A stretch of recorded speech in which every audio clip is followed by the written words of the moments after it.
আজ হলো শনিবার, তাই সকালবেলায় উঠে কাজে বেরোনোর সময় চলে এলাম মায়ের মন্দিরে। একটু মায়ের দর্শন করে দিনটি শুরু করা যাক।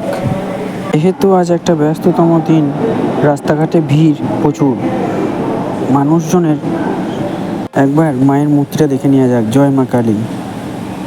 মায়ের আশীর্বাদে সকলের দিনটা ভালো কাটুক, সকলে সুস্থ থাকুক এবং সকলের মনের আশা পূর্ণ হোক।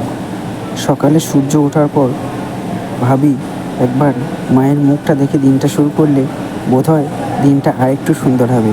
তাই সেই জন্য স্নান টান সেরে ছুটে চলে আসি কাজে বেরোনোর পথে মায়ের মন্দিরে মায়ের মূর্তিটা একবার দেখার জন্য।